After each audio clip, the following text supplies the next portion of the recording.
आप सभी का हमारे चैनल पर स्वागत है। आप सभी से अनुरोध है कि कृपया आप सब्सक्राइब बटन दबाएं और नोटिफिकेशन आइकॉन को भी दबाएं, जिससे कि आपको हमारी आगे आने वाली वीडियोस मिलती रहें।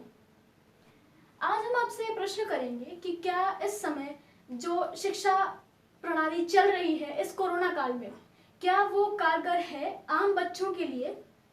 बहुत बहुत धन्यवाद आपको और इस विषय को लाने के लिए भी आपका आभार। मैं अपनी बात शुरू करूं इसके पहले जरूर चाहूंगा कि जो हमारे नए बंधु हैं, जैसा अभी आपने कहा, वो चैनल को सब्सक्राइब जरूर करें। हाँ। जो पहले कर चुके हैं उनको सब्सक्राइब करने की जरूरत नहीं है। हाँ, बिल्कुल। देखिए, भारतीय संविधान की जब हम बात करते हैं तो शिक्षा पाना प्रत्येक का अधिकार है, और इसी दृष्टिकोण से आपने देखा होगा राइट टू एजुकेशन एक्ट आया था और आज भी इम्प्लीमेंट है। लॉकडाउन की स्थिति में सरकार ने भी कहा ठीक है ऑनलाइन शिक्षा, स्कूलों ने भी कहा ठीक है ऑनलाइन शिक्षा, बच्चे भी तैयार हो गए।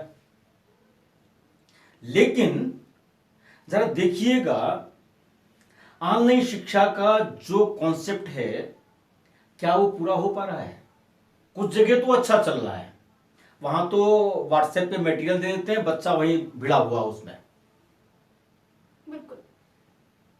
वास्तव में जो ऑनलाइन की बात थी, इतनी सारी टेक्नोलॉजी है, अगर बच्चे को सिर्फ वही नोट पढ़ लेना होता जो आप भेज दे रहे हो उसको, तो बुक तो उसके पास थी।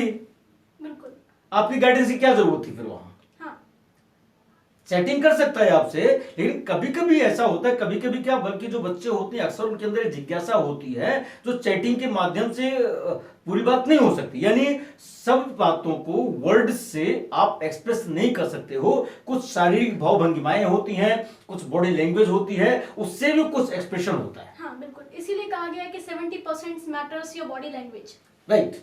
तो ऐसी परिस्थिति में जहां सिर्फ आप व्हाट्सएप पे दे रहे हो या चैटिंग कर ले रहे हो या आपने सिर्फ यूट्यूब दे दिया, तो यह पर्याप्त नहीं है। ठीक है, आपने चैटिंग किया, कुछ प्रॉब्लम्स उससे खत्म हो गई, आपने यूट्यूब के माध्यम से अपना वीडियो रिकॉर्ड किया, डाल दिया, बच्चों को जब मौका मिला अपना पढ़ रहे हैं वो, ठीक है, वो भी अच्छा है। लेकिन उनकी जो प्रॉब्लम्स आ रही हैं, इतनी सारी टेक्नोलॉजीज हैं कि आप ऑनलाइन क्लासेस क्यों नहीं ले लेते? हाँ, बिल्कुल। एक साथ आपको 250 100 400 ऐसे बच्चे एक साथ मिल रहे हैं पढ़ने के लिए, तो क्या दिक्कत है? आपको ग्रुप बना के सबको डाल दीजिए।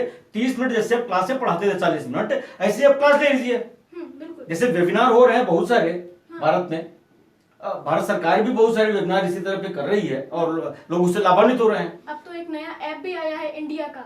हाँ, तो इस ढंग से हम तो ये कहते हैं कि अगर इसमें सुधार लाना है तो आपको YouTube, व्हाट्सएप या जो आपके अपने भारतीय ऐप हैं उनके माध्यम से चैटिंग करते हुए, चैनल का लिंक देते हुए उसकी पढ़ाई करें। साथ साथ आप क्लास भी ठीक है ना रोज ले पाइए तो बच्चे रहेंगे, आप हफ्ते में 3 दिन ले लीजिए। हाँ, बिल्कुल। 2 दिन ले लीजिए, 40 मिनट क्लास ले लीजिए, आप देखेंगे बच्चे उससे काफी कुछ सबल हो जाएंगे, आपसे वो इंटरेक्शन भी कर लेंगे वहां पर।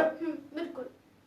ऐसा नहीं हो सकता है तो कम से कम 2 दिन आप लेक्चर ले लीजिए, 1 दिन क्वेश्चन आंसर क्लास ले लीजिए उनकी। बिल्कुल, जिस तरह टाइम टेबल बनाते हैं बच्चे स्कूल में, बिल्कुल वैसा ही कर सकते हैं। से कर सकते हैं। और अगर ऐसा कर लिया तो आप देखेंगे ऑनलाइन एजुकेशन बहुत ही अच्छी होगी। और इसी संदर्भ में बताऊं मैं, ऐसे ही अगर न्यायालय जो है कोर्ट्स, अगर वो ऑनलाइन काम करना शुरू कर दें, वकील साहब अपने घर पे बैठे हुए हैं, आपके पास मेल है या नंबर है, वकील साहब का नंबर वहां पे है ही, ऑनलाइन आपने उनको किया, सीधे आपके वीडियो कॉन्फ्रेंसिंग पे आ गए और आपने ऑनलाइन काम शुरू कर दिया। जिस उद्देश्य बच्चों को आप स्कूल नहीं बुला रहे हैं, ठीक वैसे ही वहां भी तो है। तो कम से कम हमको जरा सा इस नए जमाने के साथ कदम से कदम मिला के चलना चाहिए, ताकि हम कोरोना को जो हराने की बात सोच रहे हैं, भारत को जिताने का संकल्पना दृढ़ संकल्प किए बैठे हुए हैं, वो सफल हो सके, साकार हो सके, ऐसा सब लोगों को सोचना चाहिए। और मैं समझता हूं शायद ये हमारा चैनल जब लोगों के पास जाएगा तो लोग पसंद जरूर करेंगे और सरकार भी इसके बारे में सोचेगी जरूर। हाँ, बिल्कुल। तो अशोक जी, आपका बहुत बहुत धन्यवाद इस विषय पर अपने विचार रखने के लिए। आपसे पुनः अनुरोध है कि आप सब्सक्राइब बटन दबाएं और नोटिफिकेशन आइकॉन बेल भी प्रेस करें, जिससे कि आपको हमारी आने वाली वीडियोस की नोटिफिकेशन मिलती रहे। आपका बहुत बहुत धन्यवाद। नमस्ते।